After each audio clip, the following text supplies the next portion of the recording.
नमस्कार and welcome to Bharat affairs. Middle East का जो वॉर है, जब ये स्टार्ट किया गया था उस वक्त ये एक सिमेट्रिक वॉर था, जहां पर यूएस, इजराइल और ईरान के बीच में मिसाइल से अटैक किए जा रहे थे, ड्रोन से अटैक किए जा रहे थे, इवन की बैलिस्टिक मिसाइल्स का भी यूज किया जा रहा था। लेकिन ये जो सिमेट्रिक वॉर है ये एक एनर्जी वॉर में तब्दील हो चुका है, क्योंकि आज से कुछ दिन पहले जब यूएस की तरफ से ईरान का जो खर्ग आइलैंड है, इसका बेसिकली लोकेशन आप देख पाएंगे यहाँ पर, जब यहाँ अटैक किया गया था, और ये वो आइलैंड है जहां से ईरान अपने 90% जो ऑयल है ये पूरी दुनिया को सप्लाई करता है, और जो बची कुची जो कसर थी ये इजराइल पूरा कर देता है, क्योंकि ईरान का जो साउथ पार्ट जो एरिया है जहां से ईरान ऑयल को एक्सप्लोर करता है, रिसेंटली इजराइल की तरफ से यहाँ पर टारगेट किया गया। और इसी के रिस्पॉन्स में ईरान ने कतर के रास लफान फैसिलिटी, जो कतर के बिल्कुल नॉर्थ में देखने को मिलेगा, जो बेसिकली कतर का जो नॉर्थ डोम है ये इसका हिस्सा माना जाता है। आपको बता दें कि ये जो पूरा रीजन है जिसे नॉर्थ फील्ड भी कहते हैं, इसे दो पार्ट में डिवाइड किया गया है, जिसमें साउथ पार्ट्स वाला जो पोर्शन है ये ईरान का है, जो इसके एक्सक्लूसिव इकोनॉमिक जोन में आता है,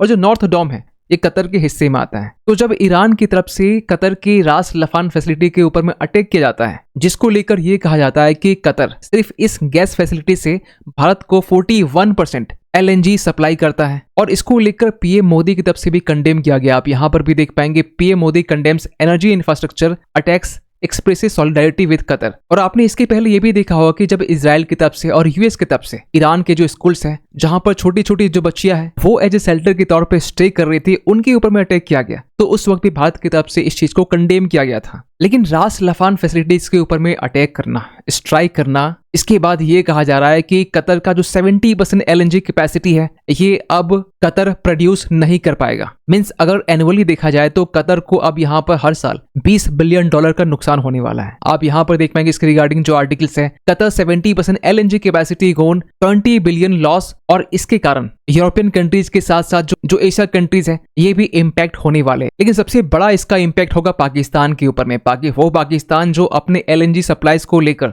99% अपनी डिपेंडेंसी जो है वो मिडिल ईस्ट के ऊपर में रखता है, जिसमें कतर और यूएई यहाँ से 90% से ज्यादा जो गैस है ये इंपोर्ट करता है। इवन की पाकिस्तान की जो सीनेट पैनल है, इन्होंने यहाँ पर यह भी कहा कि पाकिस्तान के पास में क्रूड ऑयल जो रिजर्व्स है ये 11 दिन के लिए बचे हैं, जो पेट्रोल रिजर्व्स ये 27 दिन के लिए बचे हैं। लेकिन पाकिस्तान के साथ साथ बांग्लादेश, वो भी 70% जो एलएनजी है वो मिडिल ईस्ट से ही इंपोर्ट करता है, तो बांग्लादेश को भी ये इम्पैक्ट करने वाला है। और साथ ही साथ भारत जो ओनली कतर से 41% जो एलएनजी है ये इंपोर्ट करता है, और टोटल देखा जाए तो 60% जो एलएनजी डिपेंडेंसी है वो मिडिल ईस्ट के ऊपर में हम लोग रखते हैं, बाकी जो 40% है हम लोग खुद से प्रोड्यूस करते हैं। और यहाँ पर यह भी कहा जा रहा है कि कतर के इस लास रफान फैसिलिटीज के ऊपर में स्ट्राइक करने के बाद में इसे रिपेयर होने में टोटल 5 साल टाइम लगने वाले हैं। आप समझ सकते हैं कि हर साल यहाँ पर $20 बिलियन का नुकसान होने वाला है कतर को, तो पूरे 5 साल में $100 बिलियन की यहाँ पर नुकसान होने वाला है कतर को। इवन की यूएई ने भी यहाँ पर अनाउंस किया है कि हमारी जो गैस प्रोडक्शन है ये अब हम लोग जीरो करने वाले हैं, और जितने भी मेजर नेचुरल गैस फैसिलिटीज है इसे भी अब सस्पेंड कर दिया गया है, क्योंकि कतर के साथ साथ जो कुवैत है या फिर यूएई हो या फिर सऊदी हो, इन सब के ऊपर में भी यहाँ पर ईरान की तरफ से स्ट्राइक की जा रही है। इसके बाद ये कहा जा रहा है कि मिडिल ईस्ट की इस एनर्जी वॉर में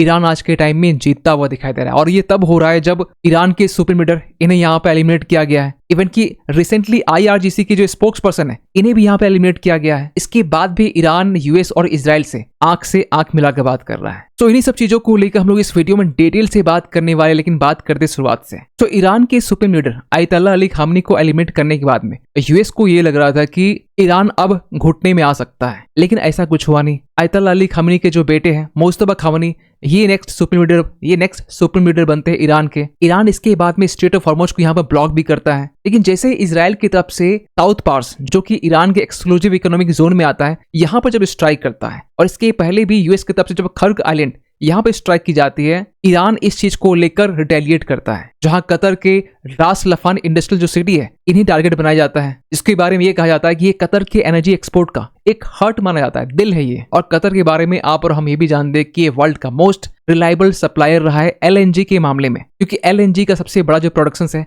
ये कतर ही करता है। लेकिन जब ईरान की तरफ से कतर की रास लफान एलएनजी फैसिलिटीज के ऊपर जब अटैक की जाती है, जिसमें कतर के 14 एलएनजी ट्रेन्स का मतलब वो रेलगाड़ी नहीं है, बेसिकली एक लिक्विफेक्शन यूनिट ही है, जिसमें क्रायोजेनिक कूलिंग यूनिट से लेकर जो मैसिव कंप्रेसर है gas separation plants, storage tanks, export loading systems, ये तमाम चीजें एलएनजी ट्रेन में देखने को मिलते हैं। तो कहा यह जा रहा है कि इस 14 एलएनजी ट्रेन में 2 एलएनजी ट्रेन को यहाँ पर इस स्ट्राइक में डैमेज पहुंचाया गया है। और इसी की बात में कहा जा रहा है कि कतर अपने 17% जो एक्सपोर्ट कैपेसिटी है अब ये कट करने वाला है, जिसका इम्पैक्ट यहाँ पर ये होने वाला है कि कतर को एनुअली यहाँ पर $20 बिलियन का नुकसान भी होने वाला है। लेकिन सवाल ये निकल के आता है कि क्या ये जो प्लांट है रिपेयर नहीं हो सकते हैं? आपको बता दें कि अगेन इस इंफ्रास्ट्रक्चर को बिल्ड करना या फिर रिपेयर करना ये काफी कॉम्प्लेक्स होता है, जहां स्पेशलाइज्ड क्रायोजेनिक टेक्नोलॉजी का यूज किया जाता है और इसे पूरा रिपेयर होने में टोटल 5 साल लग सकते हैं। तो आप इससे ये अंदाजा लगा सकते हैं कि इस 5 साल में ओनली कतर को नहीं, यूरोपियन कंट्रीज के साथ साथ जो ईस्ट एशिया कंट्रीज हैं, इवन की भारत से लेकर जो भारत के जो पड़ोसी देश हैं, यहाँ भी ये इम्पैक्ट डालने वाला है, क्योंकि ऐसे फैसिलिटीज को रिपेयर करने में स्पेशलाइज्ड इंजीनियरिंग की जरूरत पड़ती है। इसके जो स्पेयर पार्ट्स हैं वो इम्पोर्ट करने पड़ते हैं, इंटरनेशनल कॉन्ट्रैक्टर्स की यहाँ पर नीड होती है और ये अपने आप में एक अच्छा खासा टाइम भी लेता है। फिर ईरान ने ओनली कतर को ही टारगेट नहीं किया। आपको बता दें कि मिडिल ईस्ट में चाहे यूएई हो, सऊदी अरब हो या फिर कुवैत हो, इन सबको ये भी यहाँ पर टारगेट किया गया और आप इसका इम्पैक्ट भी देख सकते हैं। सऊदी अरब का जो सेम रेफ रिफाइनरी है, जो अरामको और एक्सन मोबिल का एक जॉइंट वेंचर है, यहाँ पर ड्रोन से स्ट्राइक किया गया है। सऊदी अरब का जो रास तनूरा रिफाइनरी है, जो वर्ल्ड का largest offshore oil loading facility है, इसे इसके बाद शट डाउन कर दिया गया है। यहाँ तक कि सऊदी ने अपने आउटपुट को 2 मिलियन बैरल पर डे ये घटाकर ये 8 मिलियन बैरल पर डे यहाँ तक ये कम कर दिया है। वहीं अगर यूएई की बात करें तो यूएई ने हबशान गैस कॉम्प्लेक्स और रुवैसी रिफाइनरी इसे शट डाउन कर दिया है। यूएई जो कि ओपेक का 3rd लार्जेस्ट प्रोड्यूसर है, इन्होंने भी 50% अपनी जो एनर्जी है यहाँ पर कट किया है। कुवैत को लेकर ये कहा जा रहा है कि मीना अल अहमदी और मीना अब्दुल्ला रिफाइनरीज, इसे भी ईरान की तरफ से हिट किया गया है। अब सवाल ये निकल के आता है कि क्या यहाँ पर इसका कोई ऑल्टरनेटिव है? क्या बाकी जो गैस सप्लायर्स हैं क्या इस गैप को यहाँ फुलफिल कर सकते हैं? जो 17% का एक गैप देखने को मिलेगा, क्योंकि आज के टाइम में यूएस, कतर और ऑस्ट्रेलिया, अगर ये तीनों को मिलाया जाए, ये तीनों देश मिलकर 60% वर्ल्ड का लिक्विफाइड नेचुरल जो गैस है ये सप्लाई करते हैं। और इसका सबसे बड़ा इंपैक्ट होगा ग्लोबल एनर्जी मार्केट में,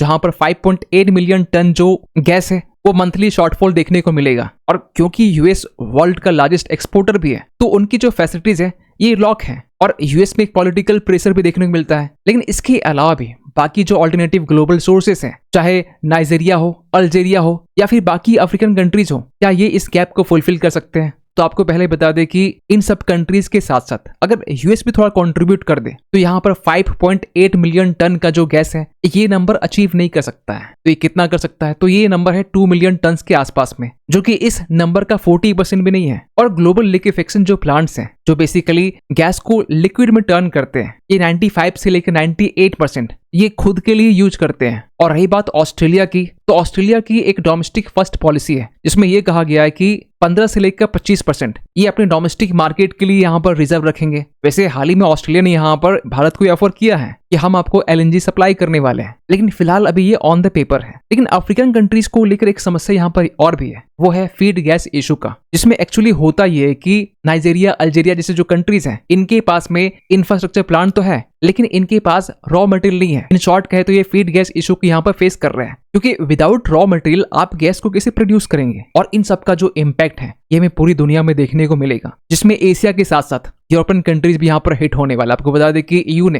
हाल ही में स्ट्रेट ऑफ हॉर्मुज को रीओपन करने के लिए यहाँ पर कहा है। वैसे ये बातें ट्रम्प से नहीं कही गई है, क्योंकि ट्रम्प ने जब कहा था कि स्ट्रेट ऑफ हॉर्मुज को रीओपन करवाने में आप हमारी मदद कीजिए, लेकिन ईयू की तरफ से, नाटो मेंबर की तरफ से इसे साफ साफ मना कर दिया गया था। तो ईयू ने यहाँ पर इसके बाद ये भी कहा कि स्ट्रेट ऑफ हॉर्मुज को रीओपन करवाने के लिए यहाँ पर आगे कोई भी स्ट्राइक नहीं होना चाहिए, ना किसी एनर्जी साइट्स में, ना किसी वाटर के साइट्स में। वहीं अगर एशिया की बात करें तो आपको पता होना चाहिए कि मिडिल ईस्ट से क्रूड ऑयल की बात करें, जहां हम लोग 50% के लिए डिपेंडेंट भी है, एलएनजी की बात करें 60% के लिए डिपेंडेंट है। वहीं ओनली कतर की बात करें तो कतर से हम लोग 41% परचेज करते हैं, लेकिन सबसे ज्यादा चाइना कतर से इंपोर्ट करता है। आप यहाँ पर देख पाएंगे चाइना पहले में है, भारत सेकंड में है, इसके बाद ताइवान है और पाकिस्तान चौथे में है। और पाकिस्तान को लेकर यह भी कहा जाता है कि पाकिस्तान अपने एलएनजी सोर्स के लिए जो अपनी डिपेंडेंसी है ये कतर और यूएई के ऊपर में 99% रखता है। इवन की बांग्लादेश की बात करें तो ये कतर और यूएई के ऊपर में 72% ये अपनी डिपेंडेंसी रखता है। रही बात भारत की, तो भारत की जो डिपेंडेंसी है ये 50% के आसपास में, क्योंकि हम लोग 50% खुद से प्रोड्यूस भी करते हैं। और जो 50% है, रिसेंट क्राइसिस के बाद में हम लोग अपने एनर्जी को डाइवर्सिफाई भी कर रहे हैं, चाहे क्रूड ऑयल हो या फिर एलएनजी हो। वहीं अगर स्ट्रेटेजिक रिजर्व्स की बात करें तो सबसे कम पाकिस्तान के पास में है, महज 10 से 11 दिन के आसपास में। वहीं बांग्लादेश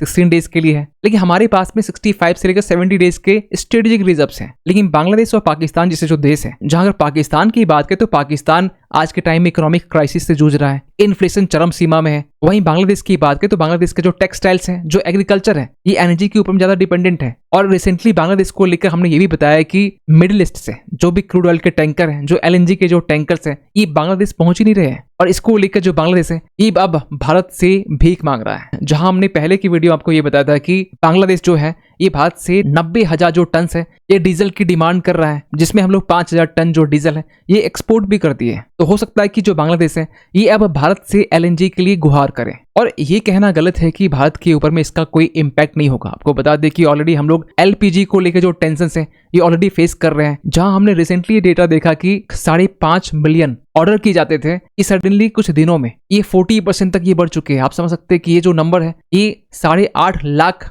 सिलेंडर तक ये पहुंच चुका है। और एक इंटरेस्टिंग फैक्ट आपको बताना चाहते हैं कि जो कतर का रास लफान फैसिलिटी है, यहाँ से इसी साल जनवरी के टाइम में हम लोग 988,000 टन जो LNG है ये इंपोर्ट किया करते थे। लेकिन आज के टाइम में देखिए ये जो नंबर है घट के 189 हो चुका है। वहीं LPG की बात करें तो ये जनवरी के टाइम में 476,000 टन था, जो आज के टाइम में ओनली 64,000 टन हम लोग इंपोर्ट कर रहे हैं। और ये सब कुछ हम लोग इसलिए भी फेस कर रहे हैं, इवन की पूरी दुनिया आज के टाइम में फेस कर रही है। और ये सब कुछ हम लोग इसलिए फेस कर रहे हैं क्योंकि मिडिल ईस्ट में US और ईरान के बीच में वॉर चल रही है, जिसमें हमारा कोई भी लेना देना नहीं है। लेकिन इसके बावजूद भी जो इम्पैक्ट है ये भारत में देखने को मिल रहा है। और LNG को लेकर जो टेंशन है, और LNG को लेकर टेंशन और आगे ना बढ़ता अगर इजराइल की तरफ से साउथ पार्ट्स जो एरियाज हैं जो कि ईरान का, यहाँ पे स्ट्राइक नहीं की जाती है। US की तरफ से जो खर्ग आइलैंड है यहाँ पे स्ट्राइक नहीं की जाती है, क्योंकि ईरान ने अगेन यहाँ पे वार्न किया है कि कतर का जो LNG प्लांट है हम लोग अगेन यहाँ पे स्ट्राइक करने वाला। आप यहाँ पे देख पाएंगे नीचे जो लिखा हुआ है, Iran against striking Qatar LNG plant again. इसके साथ साथ जो कुवैत की रिफाइनरी है यहाँ पर भी ईरान फ्रेश स्ट्राइक कर रहा है। लेकिन इस बीच में हमें यह भी अपडेट सुनने को मिला कि US के जो ट्रेजरी सेक्रेटरी है स्कॉट बेसेंट, इन्होंने रिसेंटली ये भी अनाउंस किया कि हो सकता है कि US आगे आने वाले टाइम में ईरान के ऊपर जो सैंक्शंस लगाए गए हैं, खासकर ईरानी ऑयल के ऊपर में, ये यहाँ पर हटा दे। आप यहाँ पर भी देख पाएंगे इंडियन मीडिया भी इसे कवर कर रही है। US में unsanctions 140 million barrels of Iranian oil to cool prices as a Gulf war shakes energy market. और अगर ऐसा होता है तो इसका सबसे बड़ा जो फायदा है ये भारत को मिलने वाला है, क्योंकि यहाँ ये कहा जा रहा है कि ट्रम्प के इस ईरान मूव का भारत के लिए एक बड़ा एनर्जी जैकपॉट साबित हो सकता है। खैर, आप क्या सोचते हैं पूरे अपडेट को लेकर कमेंट कीजिएगा। मिलते हैं किसी अगले वीडियो में, तब तक के लिए थैंक यू सो मच।